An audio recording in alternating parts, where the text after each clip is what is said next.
Okay, this is the online lesson guide for Chapter 3.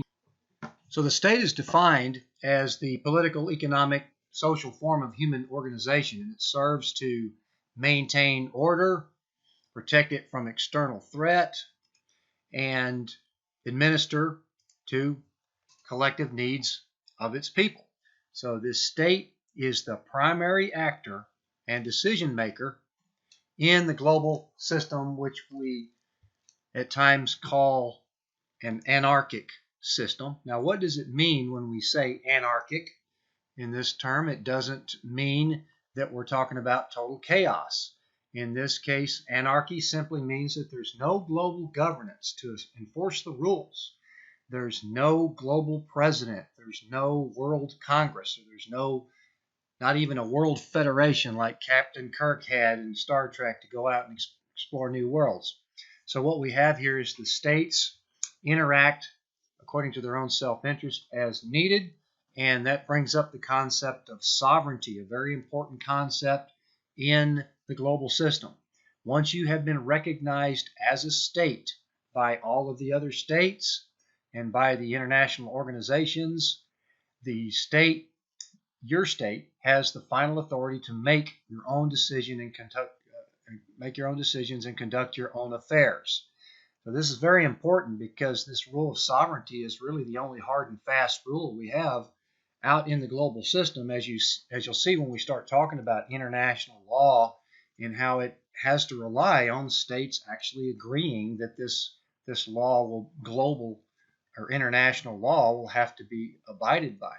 But the states can technically do whatever they want in their own territories, and if somebody violates another state's sovereignty, that's really the only major rule that there is in the global system. That's a consensus where the other states say, well, that's our only rule, so to speak, and shouldn't be violating that.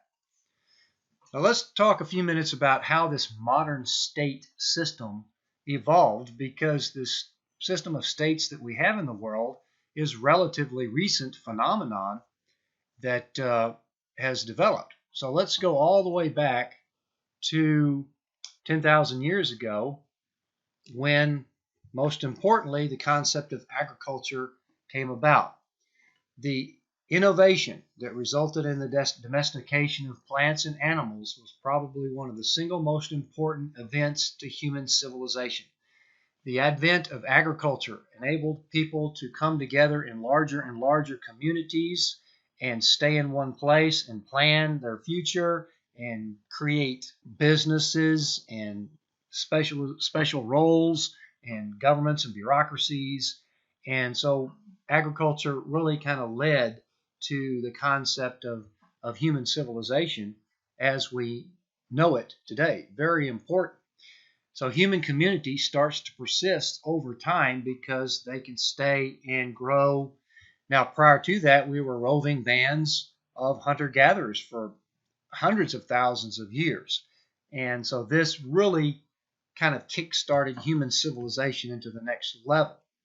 And so as a result, we started to see patterns of organization from these human communities. We started to see laws because people had to live together and coexist, so they had to come up with laws in order to live together.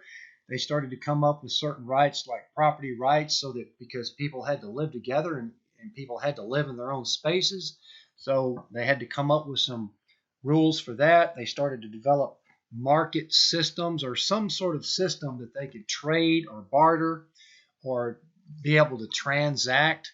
And so they also came up with structures of villages and eventually towns and cities. So these are the forerunners of our modern institutions. So as we focus on the Western European region in particular, around 1,000 years AD or 1,000 years in the Common Era, we can start focusing on the Western European region as to where these institutions were starting to take shape. The court systems, the trial systems, jury trials, the estate managers that would run the property, the record keeping that was the forerunner of bureaucratic processes and tax collecting, and we start to see multi-ethnic empires start to form in these regions that were run by popes and kings and nobles. If you go all the way back to the Magna Carta in 1215, that set a lot of the standards for property rights that would come after that, as well as the kind of the foundation for councils that devolved into the Parliament in Great Britain. So this is a era where these institutions were forming, but also they were forming under a feudal system where you would have multi-ethnic empires run by these kings and emperors, and then they would delegate the landowners or the nobles to pretty much control the working population, which consisted of peasants and serfs. So life was nasty, brutish, and short, as we said earlier, that Hobbes, quote from Hobbes, up until this time. So what set the stage for a modern state to evolve? And that would be the decline of this feudal system, which we can kind of narrow down. We're going to focus again on the Western European region because that's where the first modern states formed that set the standard for the states that we have today. So this 200-year period, thereabouts, there were some things that occurred here that resulted in the decline of this feudal system, which then set the tone for the modern state. Now, interestingly or ironically, you could say that the Black Plague at this and around this period in the 1300s, which wiped out as much as 75% of the population in some regions in this area, well, the plague was instrumental in increasing the value of labor because the workers became scarce because they had been wiped out by this plague. So therefore, the workers had more leverage in order to get more rights, get a little bit more for their labor. And so that kind of also took a little bit of power from the nobles in that they needed this labor. And so that gave the workers a little bit more leverage. And also around this time, we start to see innovations in technology, production, and agriculture that started to result in trade. We started to see some major trade routes in this area. We started to see earlier forms of mass production. We started to see defense technologies such as gunpowder and cannons, which were more conducive to protecting a defined territory as opposed to these large multi-ethnic expansive empires where in many cases they were conquered on horseback over large areas and then were very scattered.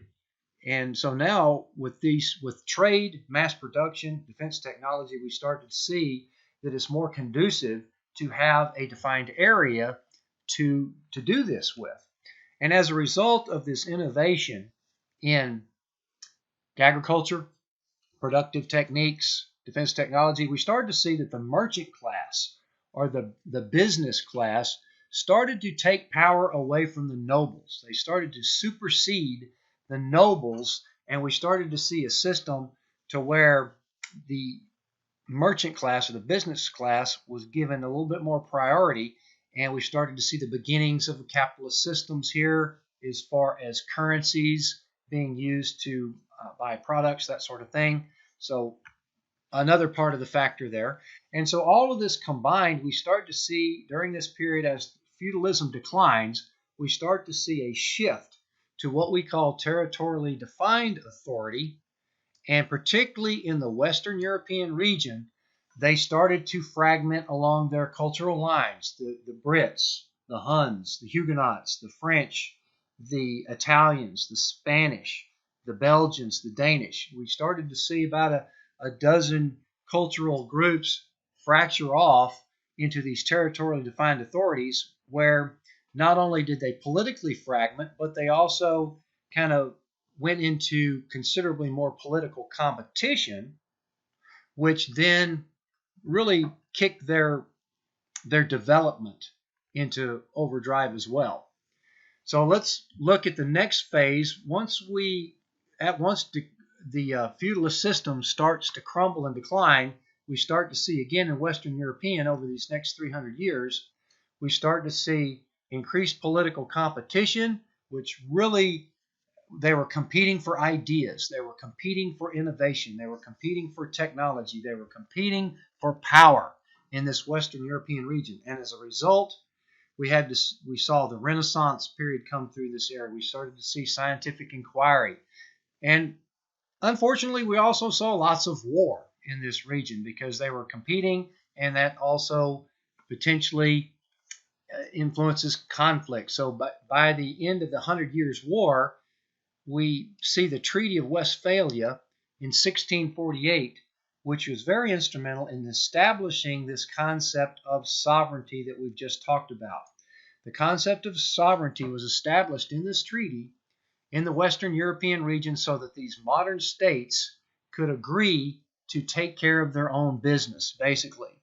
And what we have here is, now that you are recognized as a sovereign territory, here we are seeing the modern state really starting to come to form here. Now we see citizens. Now we have borders that define our territory, where we have resources that we can get out of these borders, and we have citizens within these borders that we're going to protect. And importantly, we see that the loyalty of the average human shifts from things like religion or family or tribes or clans. That loyalty starts to shift to this new territorially defined authority that will be called the state, and they give this state the moral authority to protect these institutions that have been forming for centuries, these courts, these trial by juries, these property rights and laws, and record keeping and tax collecting. So now the citizens are shifting their loyalty to this state to protect these institutions, protect us, just like Hobbes said, protect us, we'll sacrifice a little bit of our freedom in order to let this state protect us and perhaps even dominate us for our own good. And then we start to see the important concept of a national identity start to form, which bonds future generations in these regions. So now we have the national identity of the French or the Brits or the Germans or the Danish. And then these areas that are now solidifying into the modern state, they literally dominate the rest of the world. Now, once the European states became so powerful, then you could argue they dominated the rest of the world because they could, and that for that first 300-year period, from 1500 to 1800, we have what is typically called the period of colonization. And this is where these states would form or delegate these joint stock companies, which is the forerunner to our modern corporations, such as the Dutch East Indies Company that dominated Indonesia region and all those islands out there for all the resources, and of the British East Indies Company, which literally ran the productive effort out of the early colonies of the United States, as well as controlled India for a long time. So what these new Western states were doing were delegating these joint stock companies to go out and extract the resources that they needed to become wealthy and utilize their labor, perhaps even forced labor or very cheap labor of the natives in these regions in order to extract these resources of minerals and spices and gold and silver to support the concept of mercantilism, which we'll talk about more later, which literally is a state-run economic system that literally is driven to create wealth for the state, particularly in terms of gold and silver and products, luxury products, sugar, spices, and silk and things like that they can exploit it because they can. They have the power to do that. They're able to sail across the ocean and exploit the resources of other peoples and other regions. So after about 300 years, this colonization through these joint stock corporations started to get bureaucratic and unwieldy and corrupt and inefficient. So what these Western states did is shift gears a little bit, and from around 1800 or so up until around World War II, these Western European states like Great Britain and France and Denmark and Belgium, Spain by this time had already kind of moved out of South America, but again, South America had already been exploited and had already been dominated, and even to this day, the elite elements of the culture of South America are Spanish descendants, and the indigenous people are typically the lower class of people. So what these Western states then, in order to shift gears to take responsibility away from these corrupt joint stock corporations, is now let's just take control of these colonies. Let's just make them part of our empire. So therefore, the bulk of Africa and the bulk of the Middle East, much of Eastern Asia, became literally subjects of the colonial empire. The states would then appoint royal governors to run that colony. The same thing, of course, would occur to exploit their labor and extract resources as needed to serve the empire. This colonialism started to fall apart by World War II. Great Britain had been losing power prior to World War II. The concept of granting independence became more and more acceptable, and by the 1960s, most of the African states had been granted independence. But as we see to this very day, the legacy of colonialism has led to certain political cultures that are very hard to overcome with corruption and inefficiency and instability. Even to this day, the former colonial subjects were socialized for several centuries into these political cultures that are very difficult to get out of. Now, just to give you an idea of how powerful these Western European states were once they started dominating the world through colonization and colonialism, by the early 20th century, these dozen or so, barely a dozen Western states controlled almost 3/4 of the entire global economy. And just to give you an example, here's the British Empire, pretty much at its peak there around World War I. You can see how many areas that were controlled by the British Empire at that time. And that doesn't even include the colonies, 13 colonies in the United States that granted their independence by 1776. But you can see all the Western European states in this region, right in here in this area, controlled considerable areas of the world during this period of colonization and colonialism. But this state system stayed in place. There's several reasons why. It became a more effective and a more efficient organization for several things.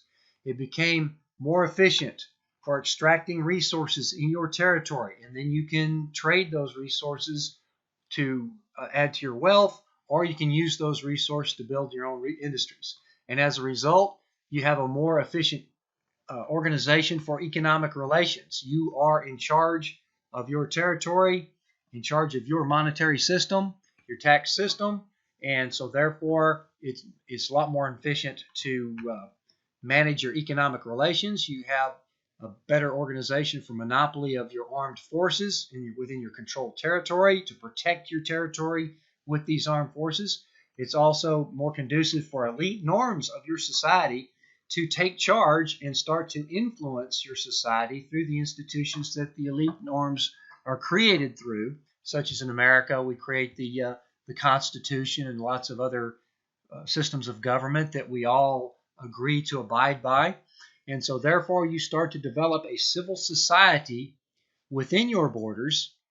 Therefore, the state system begins to solidify in every other region in the world in order to interact with the states that are already in place.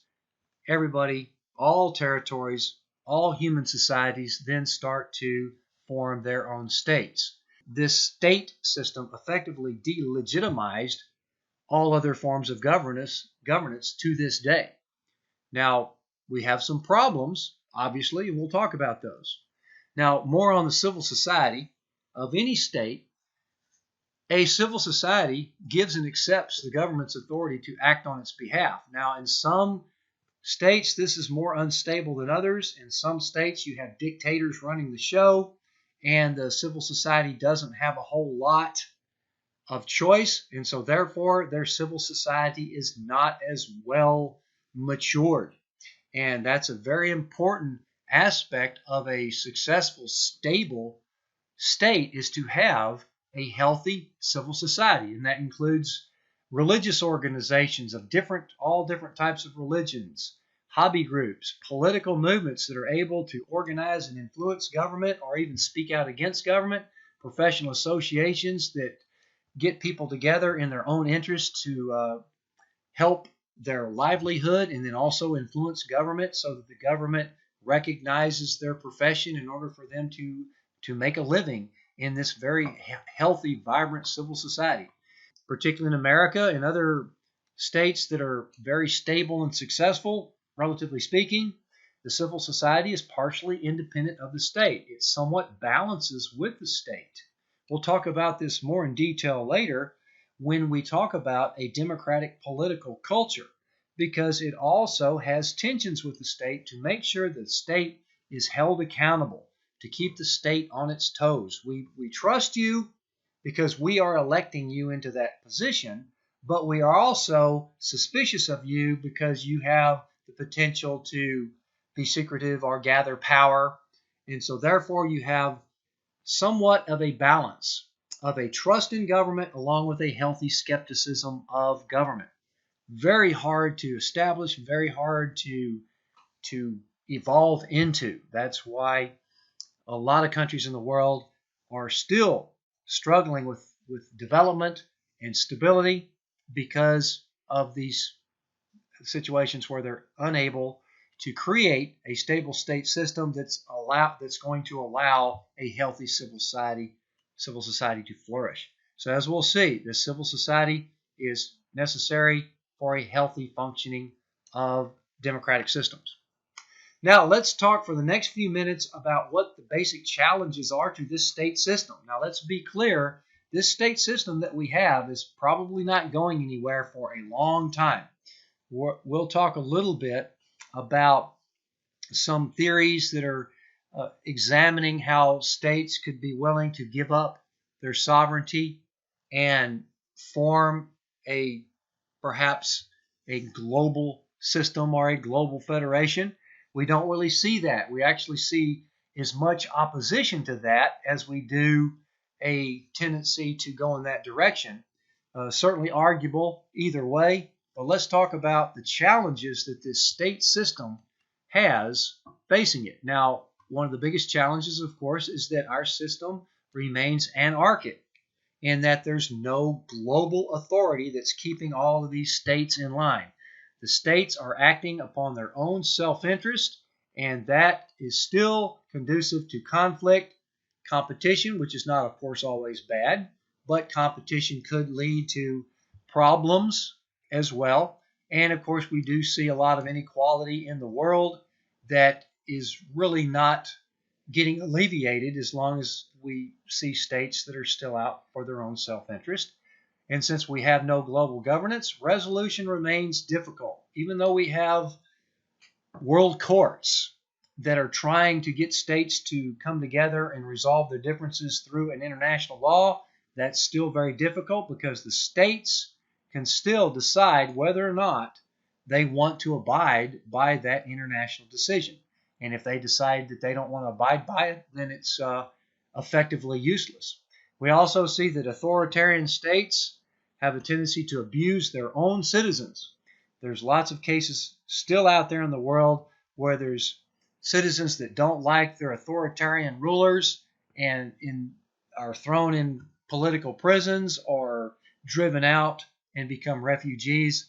We'll talk about some of those examples as we go through the course. Another thing that the state system is having to deal with is that states may be increasingly unable to serve the interests of the people because of the fact that the state has got so many other things that it's dealing with for its own survival or to maintain its power base.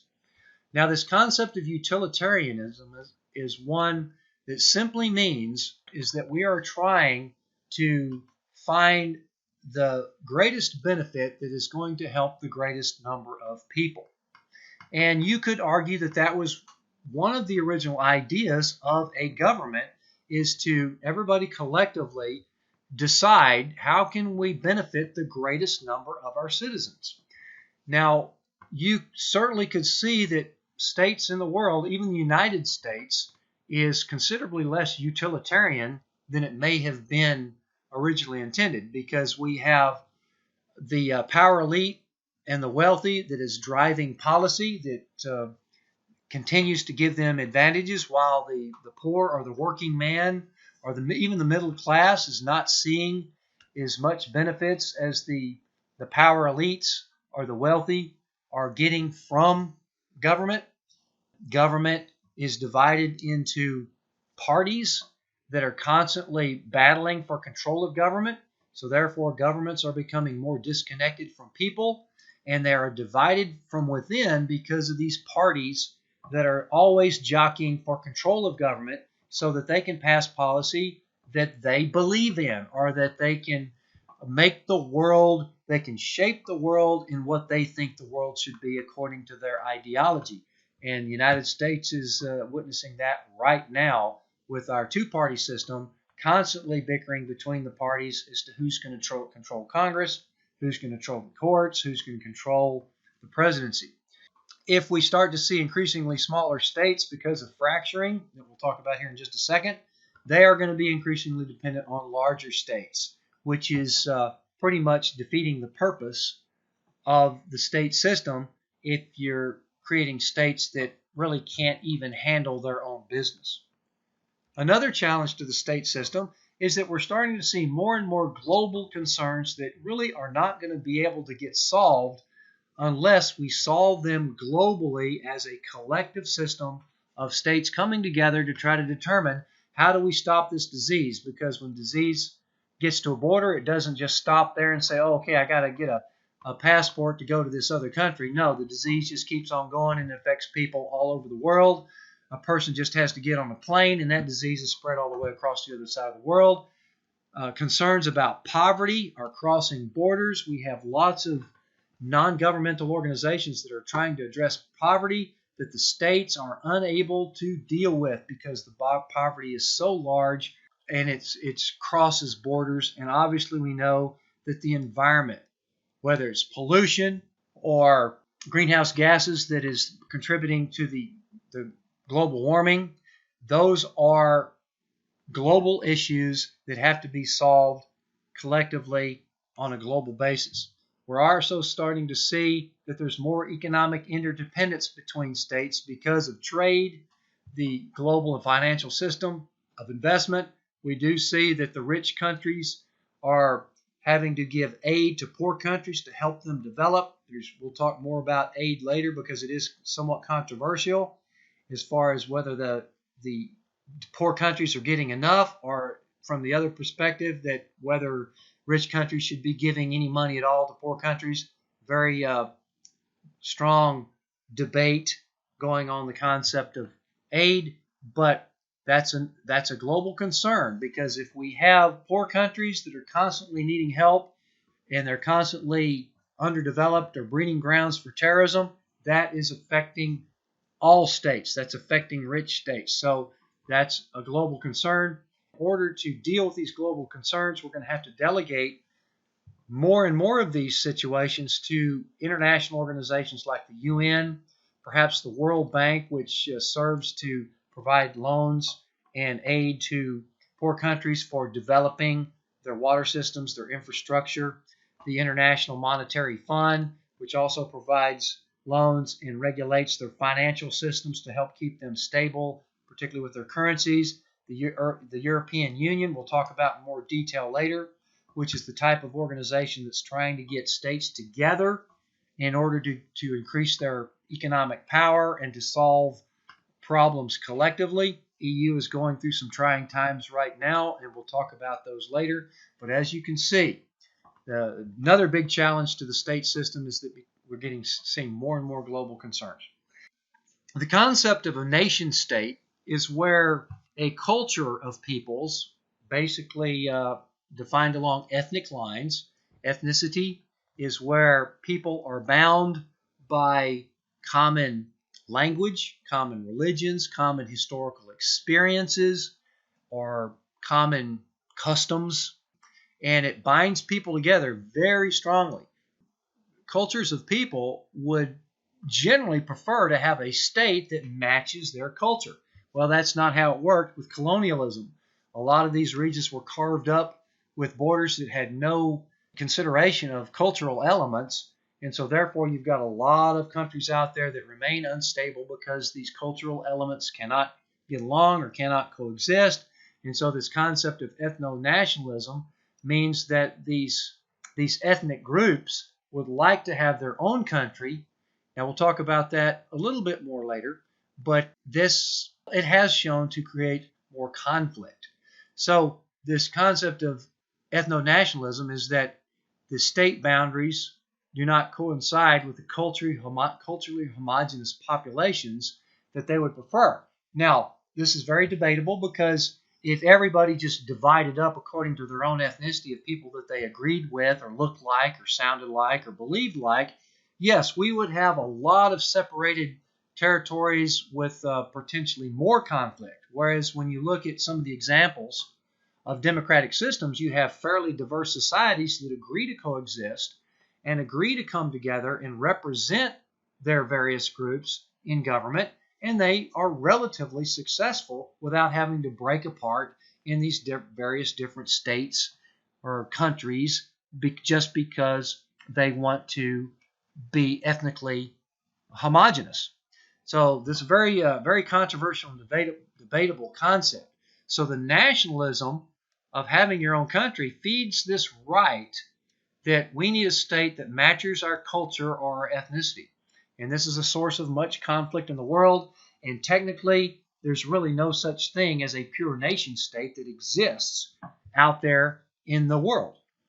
We have a lot of states out there that are relatively homogeneous, but there's enough elements in there that continue to create conflict or separatist movements or self-determination. So this is where it gets debatable because the United States was formed on this theory of self-determination. We wanted to break away from Great Britain and determine our own future, and that is part of the motivation for a lot of these regions. But of course, separatist movements are also just wanting to break away from a country where the government is not treating them right, does not recognize them, or perhaps is even oppressing them or ostracizing them. So those are some of the major challenges that the state system that we still have today, and it will be here for a long time, that it's facing.